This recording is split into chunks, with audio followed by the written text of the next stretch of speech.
नमस्कार, मैं हूं मनोज श्रीवास्तव। योर मनी में आपका स्वागत है। आपकी कमाई बढ़ाने वाला पर्सनल फाइनेंस का हमारा खास शो योर मनी लेकर एक बार फिर से हम हाजिर हैं। योर मनी में हम आपको ना सिर्फ बचत करना बताते हैं बल्कि ये भी बताते हैं कि आप अपनी बचत पर कैसे मोटा मुनाफा कमा सकते हैं।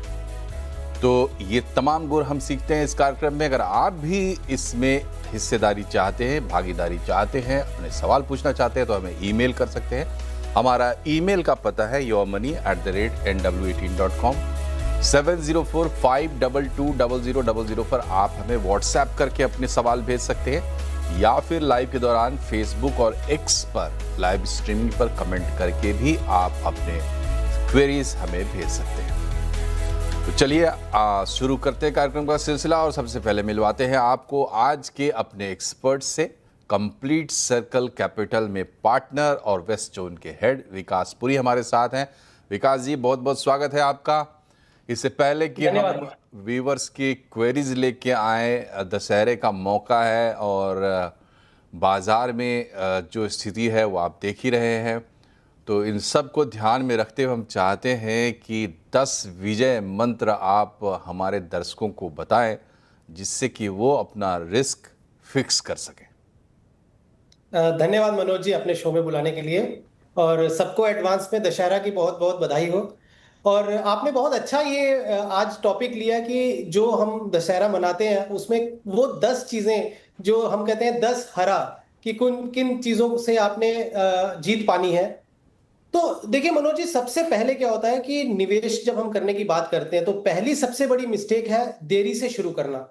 अगर हम जनरली देखें तो लोग इसको टालते हैं कि हम थोड़ा जॉब लगेगी तब करेंगे, जॉब लगती है फिर शादी होगी तब करेंगे, बच्चे होंगे तब करेंगे, और करते करते समय निकल जाता है। वो एक सबसे बड़ी गलती होती है जो कि देरी से शुरू की जाती है। तो जल्दी निवेश करना बहुत जरूरी है। ये तो पहला मूल जो मंत्र हो गया निवेश का वो ये है कि जितनी जल्दी, बल्कि स्टूडेंट भी हैं तो अगर आप 10 रुपए, 20 रुपए या 100 रुपए भी अगर आप जोड़ सकते हैं तो वहां जोड़िए, और धीरे धीरे वो एक फॉर्मल तरीके से जो निवेश होता है वो करिए, क्योंकि म्यूचुअल फंड तो स्टूडेंट्स के लिए भी है। तो पहला ये हो गया।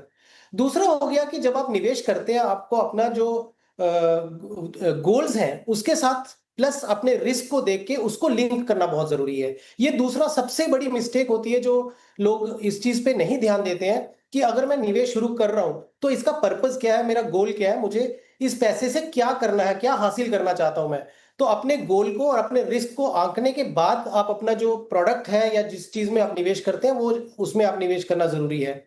इसी से जब दो चीजें आपने कर ली तो तीसरी चीज क्या होगी कि अब आपने जब ये डिसाइड कर लिया कि मेरे को क्या चीज मेरे लिए सही है, किसमें मुझे निवेश करना है, तो फिर वो जो होते हैं दोस्तों से या अपने कलीग से या किसी रिलेटिव से आपने टिप ले लिया कि उसने भी किया और मुझे भी कर लेना चाहिए। तो ये एक तीसरी बड़ी गलती होती है जब हम देखा देखी में किसी दूसरे की जो निवेश की हुई चीजें हैं उनमें हम निवेश करने लग जाते हैं, बिनिस्बत ये देखे कि मुझे इसकी जरूरत है कि नहीं है। तो ये 3 चीजें तो हो गई जो बहुत जरूरी हैं। उसके बाद आप चौथा जो है सबसे अगेन जरूरी ये होता है कि जब आप निवेश करने जाते हैं तो पहले अपने आप को सिक्योर करें और अपनी फैमिली को फाइनेंशियली सिक्योर करें। तो इंश्योरेंस लेना बहुत जरूरी है। आप समझ लीजिए कि जब इन्वेस्टमेंट निवेश की दुनिया में आप आते हैं, हालांकि मैं ये कदम चौथा बोल रहा हूं, लेकिन जब प्रैक्टिकली आपको एग्जीक्यूट करना है तो पहला कदम ही यही होना चाहिए कि आपको अपने आप को इंश्योरेंस लेके, आप देखिए इंश्योरेंस लेने से और कुछ नहीं बट जो पीछे लोग हैं या फैमिली मेंबर्स हैं वो फाइनेंशियली सिक्योर हो जाए, तो ये बहुत जरूरी है। फिर इसके बाद जो होता है आप जो फैमिली की इंश्योरेंस है वो भी आप ले लीजिए। अच्छा, एक चीज और हो गई मनोज भाई की, आपके पास जितनी आमदनी आ रही है कोशिश करें उसको बचाया जाए। ये सबसे बड़ी मिस्टेक होती है कि जब आज के हम यंगस्टर्स की भी बात करते हैं कि वो पूरा एक्सपीरियंस लेने के लिए अपना जो कमाई है उसको खर्चों में कर देते हैं, तो वहां पे अपने लिए बचाने के लिए कुछ रखते नहीं। तो ये एक बहुत बेसिक चीज है, हालांकि कहने में बहुत आसान है लेकिन प्रैक्टिकली देखें तो लोग थोड़ा सा इसमें चूक करते हैं। जितनी आपकी आमदनी है कोशिश करें 40 to 60% में आपका एक्सपेंस हो जाए, जो बचे उसको आप निवेश में लेके आए। तो ये आपका एक और जो है निवेश का जो सिद्धांत है वो होना चाहिए। फाइनेंशियल लक्ष्य जो है वो जो मैंने बोला शुरू में कि आपके short term, medium term and long term आपके गोल्स क्या हैं, उसके बेसिस पे आप निवेश करें। ऐसा नहीं हो सकता कि शॉर्ट टर्म गोल है और आपने बहुत ही रिस्की एक इन्वेस्टमेंट ले ली जो उसके साथ मेल ना खाती हो। तो आपको ये जानना बहुत जरूरी है कि मेरे शॉर्ट टर्म, मीडियम टर्म और लॉन्ग टर्म गोल क्या है, उसके हिसाब से फिर जो है आप अपने प्रोडक्ट को चूज करें। अगली गलती जो लोग करते हैं वो ये है कि एक पोर्टफोलियो चल रहा है, मार्केट में थोड़ी-सी वॉलेटिलिटी आई, थोड़ी-सी उथल-पुथल आई, तो लोग अपने पोर्टफोलियो को बहुत ज़्यादा रीबैलेंस, रीस्ट्रक्चर बार-बार करने की कोशिश करते हैं। तो ये अवॉइड करना चाहिए बिकॉज़ इससे पोर्टफोलियो का जो परफॉर्मेंस है वो गिरता है। तो ये कुछ ऐसी चीज़ें हैं जो मुझे लगता है कि अपने निवेश में सबको अपने ये पॉइंट्स ध्यान में रखने चाहिए। एक बजट डायरी बनाना बहुत ज़रूरी है कि आप कितना खर्च कहाँ पे कर रहे हैं और कितना आपकी जो सेविंग है। कई बार हमें ऐसा लगता है कि हमने बहुत ही फालतू के ओटीटी सब्सक्रिप्शन ले रखी हैं या कुछ ऐसी चीज़ें हैं जिनकी हमें ज़रूरत नहीं है, हम वो खरीदते जाते हैं और एंड ऑफ द डे हम अपनी सेविंग्स को जो है वो धीरे-धीरे डिप्लीट कर रहे हैं। तो एक बजट डायरी बनाना बहुत ज़रूरी है। लास्ट में मैं यही बोलूँगा कि उस बजट डायरी के माध्यम से आप बार-बार ये चीज़ रिव्यू करें। देखिए, पोर्टफोलियो को रीस्ट्रक्चर बार-बार नहीं करना है, लेकिन पोर्टफोलियो को रिव्यू ज़रूर करें कि मैं कहाँ पे चूक कर रहा हूँ और मुझे कहाँ पे उसका सुधार करना है। जी, तो ये कुछ सुरक्षा मंत्र हैं जिनका अगर आप ध्यान रखेंगे तो आपका पोर्टफोलियो बनेगा, मतलब आप अपनी पर्सनल फाइनेंसिंग करेंगे और पर्सनल फाइनेंस का प्लान बनाएंगे तो धीरे धीरे आपकी बचत भी होगी, आपका पोर्टफोलियो बनेगा, आपको एक सुरक्षा कवच महसूस होगा अपने आसपास फाइनेंशियल, और धीरे धीरे करके आप एक मजबूत बड़े लक्ष्य की तरफ भी बढ़ सकते हैं और बड़ा लक्ष्य भी हासिल कर सकते हैं। लेकिन सही समय पर प्लानिंग आपको शुरू करनी होगी, और ख़ास बात ये भी है कि आपको देखते रहना पड़ेगा, हमेशा मॉनिटर करते रहना पड़ेगा, थोड़ा पढ़ते लिखते भी रहिए, इसके बारे में जानकारी जुटाते रहिए। तो चलिए अब शुरू करते हैं कॉलर्स का सिलसिला। हमारे साथ सुनील जुड़ गए हैं, गुरुग्राम से, 45 साल की उम्र है और 35,000 की SIP करते हैं।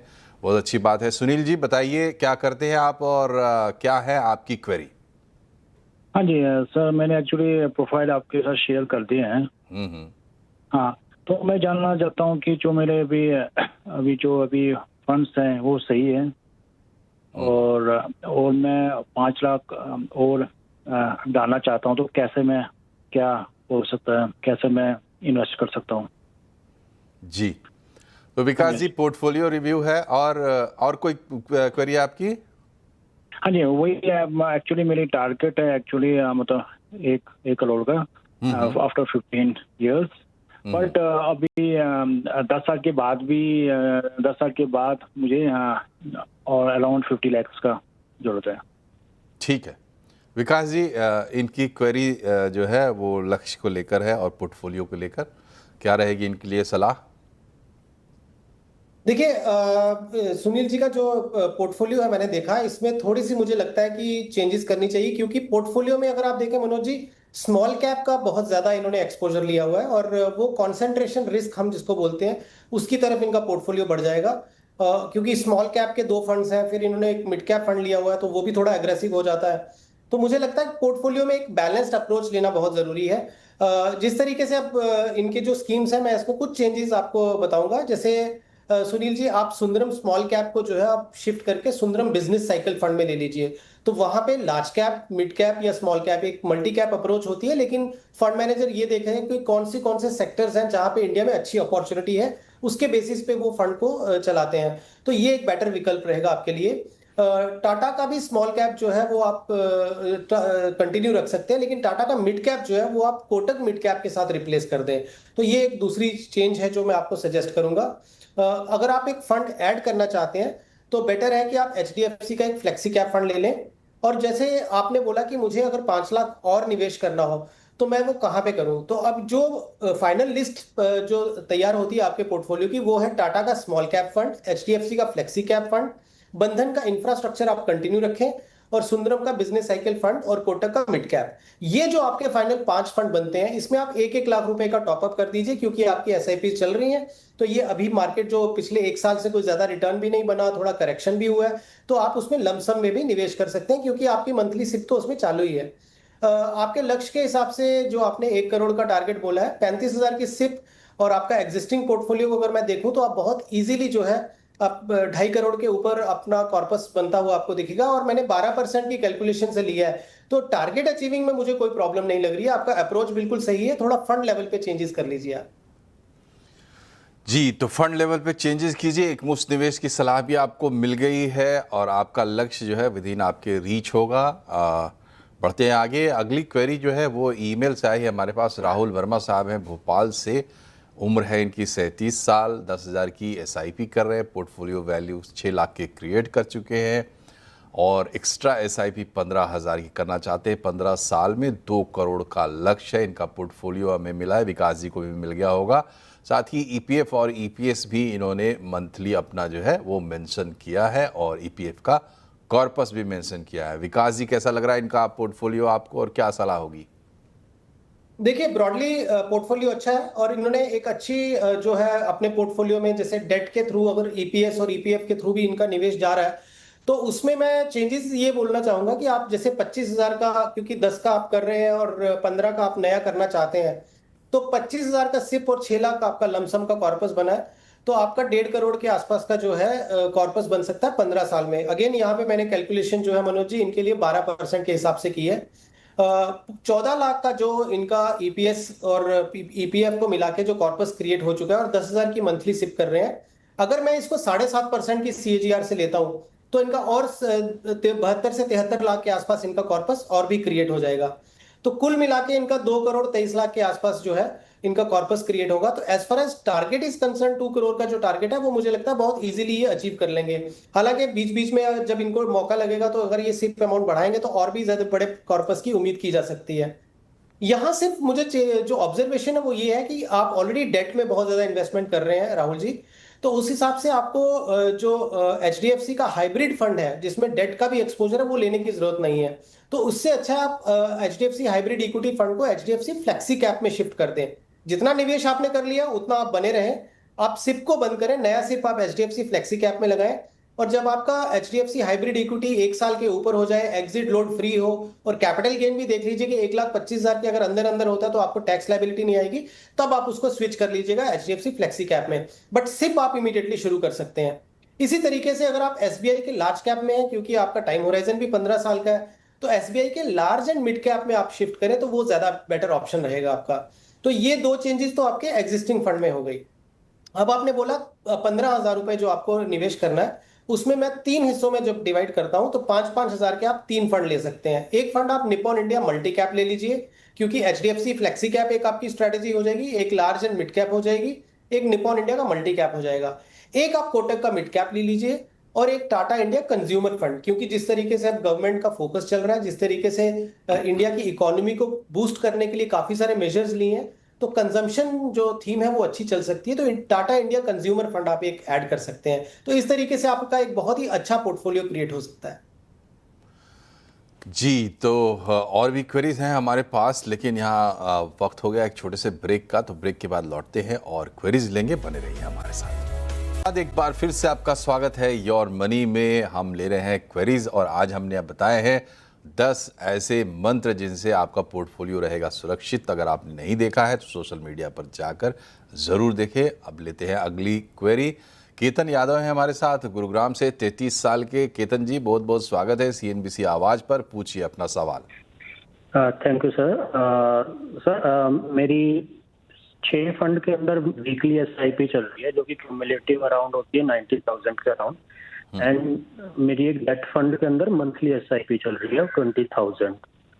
तो फंड जो सिलेक्टेड करे हुए हैं large cap, mid cap, small cap, flexi cap and infrastructure fund है एक इन्फेस्को का, एंड एक ओवरसीज फंड है फ्रॉम पीजीआईएम।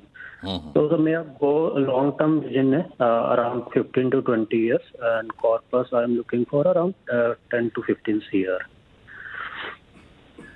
ठीक है विकास जी, 15-20 साल की लंबी अवधि है, अच्छा खासा अभी से इनकी एसआईपी बढ़िया चल रही है और ठीक ठाक इन्होंने टारगेट भी रखा है, तो क्या कहते हैं आप इनके पोर्टफोलियो पर और इनके सवालों पर? देखिए केतन जी, पहले हम पोर्टफोलियो की बात कर लेते हैं। पोर्टफोलियो लेवल पे आपका जैसे 2 फंड है, quant small cap and quant mid cap. इसमें आप क्वांट मिड कैप कंटिन्यू रखें, क्वांट स्मॉल कैप को आप बंद करें, उसकी जगह पे आप बंधन स्मॉल कैप से रिप्लेस कर सकते हैं। स्मॉल कैप साइड में ये है। वैसे ही आप मोतीलाल ओसवाल का जो एक्टिव मोमेंटम फंड है उसको आप बंद करें, उसकी जगह पे मोतीलाल ओसवाल का large and mid cap fund लें। ये एक बेटर ऑप्शन रहेगा आपका मोतीलाल ओसवाल के फंड का। तीसरा जो आपने जैसे बोला कि पीजीएम का ग्लोबल अपॉर्चुनिटीज फंड चल रहा है, देखिए अभी पिछले मतलब कोविड के बाद अगर आप देखें तो ये ओवरसीज इक्विटीज में स्पेशली क्योंकि यूएस एक्सपोजर ज्यादा है तो फंड ने बहुत अच्छा परफॉर्म किया है। यूएस मार्केट्स भी ऑल टाइम हाई है, तो ये एक अच्छा समय होगा कि आप प्रॉफिट बुक करके वहां से निकले, बिकॉज जिस तरीके से ग्लोबल अनसर्टेनिटीज और जिस तरीके से यूएस को लेके चीजें चल रही हैं, तो ऐसा ना हो कि आपका ये पेपर प्रॉफिट बन के रह जाए और आप उसको रियलाइज ना कर पाओ। तो it is a better option कि आप उसमें थोड़ा प्रॉफिट बुक कर लें। मे बी अगर पूरा ना करना चाहें 30 to 40% आप एग्जिट करके प्रॉफिट बुक कर लें, बाकी अगर आपका सिप चल रहा है तो वो सिप आप कंटिन्यू रखें। तो ये 3-4 चेंजेस हैं जो मैं आपको सजेस्ट करूंगा अपने पोर्टफोलियो में कर लीजिए। उसके बाद अलावा जो आपका जैसे 90,000 का सिप चल रहा है और 25 लाख का आपका कॉर्पस हो चुका है, अगर मैं 12% की ग्रोथ रेट से आपका पोर्टफोलियो लेता हूं तो आप इजीली जो है 10 करोड़ 75 लाख के आसपास आपका जो इक्विटी वाला पोर्टफोलियो है वो क्रिएट हो जाएगा। और जो आईसीआईसीआई का है अगर मैं 7% की दर से लेता हूं तो वो भी आपका जो पोर्टफोलियो है अनदर 1.5 करोड़ के ऊपर आपका इजीली क्रिएट हो सकता है। तो जहां तक आपका टारगेट है 10 to 15 करोड़, हालांकि 10 और 15 करोड़ के बीच में 5 करोड़ का गैप होता है, तो थोड़ा स्पेसिफिक होकर रखेंगे तो ज्यादा अच्छा रहेगा। अपने गोल्स को अपने निवेश के साथ लिंक कर दीजिए तो आपको थोड़ा और क्लैरिटी आ जाएगी। बट टारगेट के हिसाब से मुझे लगता है कि यू आर ऑन ट्रैक। जी हाँ, तो ऑन ट्रैक हैं केतन जी। और अगला सवाल है हमारे पास, जो अगली क्वेरी आई है वो अभिषेक पांडे की है दिल्ली से, और ये ईमेल के जरिए आई है, तो डिटेल मैं ही बता देता हूँ। अभिषेक पांडे नाम है, 36 साल की उम्र है, 44,000 की मंथली एसआईपी ऑलरेडी कर रहे हैं। 12 साल में पहला लक्ष्य, पहले बच्चे की पढ़ाई के लिए 1 करोड़। 17 साल, 5 साल के बाद दूसरा बच्चा जो है उसकी पढ़ाई के लिए 1 करोड़ और 26 साल में रिटायर होंगे तो उसके लिए 2 करोड़।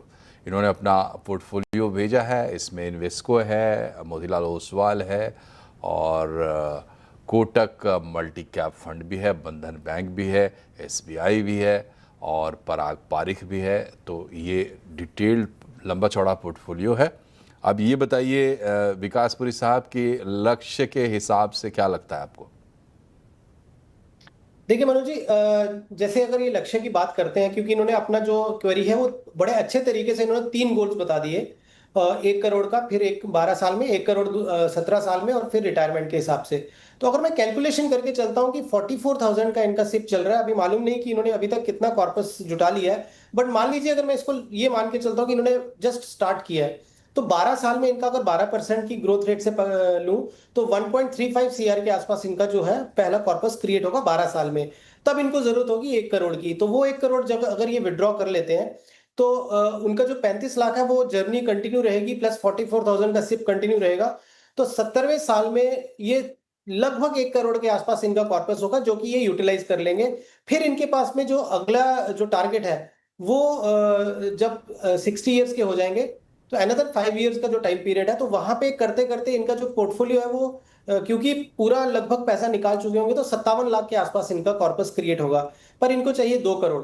यहां पे इनको जो है क्या करना पड़ेगा, अगर अभी से ही अपना 9,500 का एडिशनल सिप कर लें तो इनका जो तीसरा गोल है वो अपने आप वो कंफर्टेबली पूरा हो जाएगा। हालांकि इसमें बहुत डिसअपॉइंट होने की जरूरत नहीं, मैंने क्योंकि कैलकुलेशन 12% की ली है। पोर्टफोलियो अगर देखें तो पोटेंशियल रखता है कि वो 13, 14 या 15% से भी ग्रो हो, तो इतना बड़ा गैप नहीं होने वाला। बट हम क्योंकि कंजर्वेटिव होकर चलते हैं तो इसलिए मैंने इनको 9500 का बोला। हालांकि अगर ये बीच बीच में टॉप अप करते रहे, एडिशनल परचेज करें और अपना सिप अमाउंट बढ़ाएं तो टारगेट इजीली अचीव हो सकता है। फंड लेवल पे माइनर 2-3 चेंजेस इनको सजेस्ट करूंगा। इन्वेस्ट को स्मॉल कैप को आप बंद करके इन्वेस्ट को मिड कैप में आप शिफ्ट करें, और मोतीलाल ओसवाल का मिड कैप को बंद करके पराग पारिक फ्लेक्सी कैप की जो अमाउंट है वो बढ़ा दें। बस ये 2 चेंजेस करें, बाकी ओवरऑल पोर्टफोलियो बहुत अच्छा है इनका। चलिए, तो इनको भी मिल गई सलाह और आज समय भी हो गया हमारे कार्यक्रम का पूरा। तो विकास जी, चलते चलते टॉप 4 फंड्स बताइए, मास्टर स्ट्रोक, जो सबके काम आने वाला है। देखिए मनोज जी, अभी अगर किसी को पोर्टफोलियो बिल्ड करना है और जिस तरीके की मार्केट परिस्थितियां चल रही हैं, तो मोतीलाल ओसवाल का large and mid cap fund, जो large and mid cap category का हो गया, एक फ्लेक्सी कैप कैटेगरी का फंड लेके आया हूं जो है एचडीएफसी फ्लेक्सी कैप फंड, एक multi cap strategy which is Nippon India multi cap fund, और एक mid cap Kotak mid cap fund. ये 4 फंड से अगर पोर्टफोलियो शुरू करें तो मुझे लगता है इसमें एक तो ओवरलैप नहीं होगा और एक बहुत ही वेल डाइवर्सिफाइड पोर्टफोलियो बन जाएगा, जिससे एक अच्छे कॉर्पस की उम्मीद की जा सकती है। तो ये 4 फंड्स हैं जिसमें निवेश किया जा सकता है। जी, तो इन 4 फंड्स पर दीजिए ध्यान, क्योंकि ये जो सजेशन है ये बनाया गया है अभी जो मार्केट की स्थितियां हैं, आने वाले समय में जो कुछ दिखाई दे रहा है फंड मैनेजर्स को, उन सब चीज़ों को ध्यान में रखते हुए ये 4 फंड्स सजेस्ट किए गए हैं। विकास पुरी जी ने आपको सजेस्ट किए हैं।